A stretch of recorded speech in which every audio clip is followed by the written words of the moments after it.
Question answer کا session ہو، اور جو بھی باتیں آپ کے ذہن میں ہیں، جو سوالات ہیں، آپ ان کو بلا تکلف کریں. اور ہمارے سیکرٹری ریلویز موجود ہیں، سی او ریلویز یہاں ہیں، ایم ڈی ریل کاپ ہیں، میں بھی یہاں موجود ہوں، اور ہمارے سارے سینئر آفیشلز، تاکہ ہم کوشش کریں کہ آپ کو مطمئن کریں اور یہ سفر آگے بڑھ سکے. 2-3 باتیں میں نے آپ سے کرنی ہیں.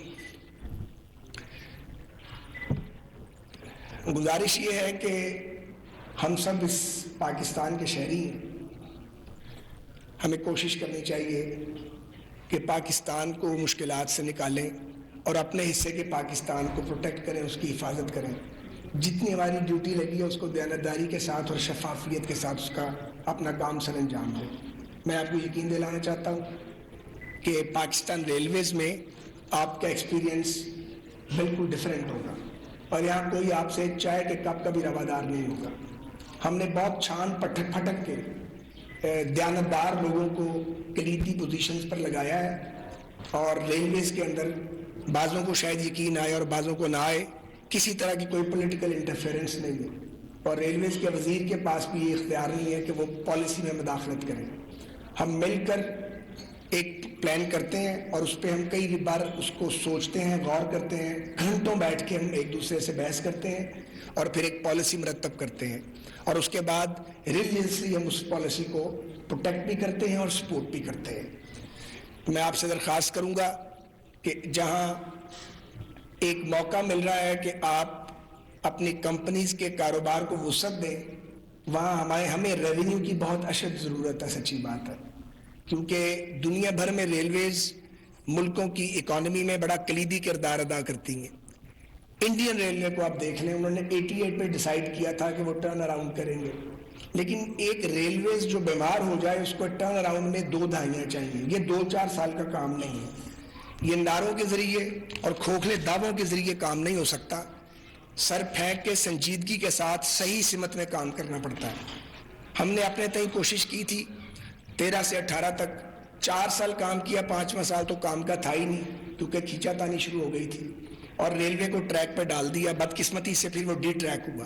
اب ہمیں زیرو سے شروع کرنا پڑا ہے، اور مجھے کہنے میں کوئی بات نہیں ہے کہ پاکستان ریلویز جو ہے وہ شدید ترین مالی مشکلات کا شکار ہے، لیکن ہم شکست نہیں مانیں گے، کسی صورت شکست نہیں مانیں گے.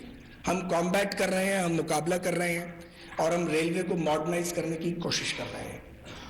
انشاءاللہ تعالی چند ماہ باقی ہے. ہماری کوشش ہے کہ ML1 جو سی پیک کا پروجیکٹ ہے اور بیک برنر پہ چلا گیا تھا، وہ کاسٹ کٹنگ کے ساتھ ایک وائبل سچویشن میں وہ واپس آ جائے. چائنیز سائڈ اس کے لیے الحمدللہ تیار ہے. آپ مہربانی کر کے جہاں اس کو ایک کمرشل وینچر کے طور پہ لیں، وہاں پاکستان کے ایک اہم ترین قومی ادارے کو سپورٹ کرنے کے لیے بھی آپ اپنا رول پلے کریں. میں آپ سے درخواست کروں گا، اگر ہم سب چاہیں تو ہم اس مشکل سے نکل سکتے ہیں. قوموں کی زندگی میں مشکل ترین مراحل آتے ہیں. آپ یقین کریں، جب 13 میں ریلویز میں آیا تو مجھے صرف ریلوے کے سپیلنگ آتے تھے، اور میں بھی یہ کام پاکستانی کی طرح برسوں ریلوے میں سفر نہیں کیا تھا، اور کہانی اور قصے مشہور تھے. لیکن جب میں ان لوگوں سے ملا تو ان میں ایک سے ایک اعلیٰ سول سرونٹ موجود تھا. میں ان میں سے کسی کو نہیں جانتا تھا، لیکن ہم نے تنکا چن کر 1 سال کے اندر وہ ٹیم تشکیل دی. ماشاءاللہ اب وہ ایک تناور درخت بنا ہے. جو گریڈ 18 میں تھے وہ گریڈ 20 میں آ گئے ہیں. جو گریڈ 20 کے مظہر شاہ صاحب آج سیکرٹری ریلویز ہے، ریلوے سروس کے، اور ہم اس پہ باعث سے کوئی پرچھائی پڑنے نہیں دیتے. میں آپ سے گزارش کروں گا کہ آج کی اس کانفرنس کو نہایت سنجیدگی کے ساتھ لیں، ہمیں تجاویز دیں. ہمارا اس کام کے اندر تجربہ نہیں ہے، نہ ہم عقل کل ہیں، لیکن پرائیویٹ سیکٹر کے تعاون سے اور آپ کی پروفیشنل جو اوپینین آپ ہمیں دیں گے اس کی روشنی میں ہم آگے بڑھنا چاہتے ہیں. بڑی ہم لبرل پالیسی بنائیں گے انشاءاللہ تعالی، لیکن اس میں زیادہ ڈیلے نہ کیجیے. یہ میں ریلوے کی مینجمنٹ کو بھی ریکویسٹ کرتا ہوں، اور آپ معزز مہمان جن کا تعلق پرائیویٹ سیکٹر سے ہے اور جو ایکسپرٹس ہیں اپنے کام میں، آپ سے بھی ریکویسٹ کرتا ہوں کہ اپنے بزنس کو بھی پریورٹی دیں، لیکن یہ ذہن میں رکھیں کہ کوئی ایک فرد یا کوئی حکومت، کسی کی بھی حکومت ہو، وہ گرداب سے قومی اداروں کو تنہا نہیں نکال سکتی. ہمیں مل کے کام کرنا ہے اور مل کے اس ملک کو مضبوط کرنا ہے، اور مایوس پہ نہیں ہونا اور شکست پہ نہیں کھانی. آپ دیکھیں کہ یہ جو گرین لائن کا کل انیشیٹو ہے، یہ ہم نے پہلے بھی چلائی تھی. اس میں اس وقت بھی وائی فائی تھا، اس میں دنیا جہان کی سہولتیں جو دی جا سکتی تھی وہ ہم نے پاکستان میں رہتے ہوئے دی، وہ پھر بعد میں بالکل برباد ہو گیا، ہر چیز بند ہو گئی. اب یہ جو نئی کوچیز آئی ہیں ان کے ساتھ ہم نے TOT لی ہے، ٹرانسفر آف ٹیکنالوجی.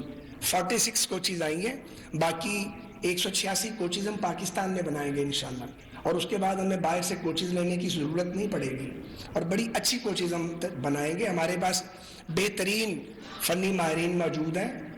آپ کو سن کے حیرت ہوگی کہ جب ML1 کی ڈیزائننگ ہو رہی تھی، شاید بعضوں کو اس پہ بھی یقین نہ آئے، تو ہمارے جو سول انجینئرز ہیں وہ چائنا جا کے انہوں نے تقریباً 1 مہینہ قیام کیا اور چائنیز ایکسپرٹس کو وہ گائیڈ کرتے تھے.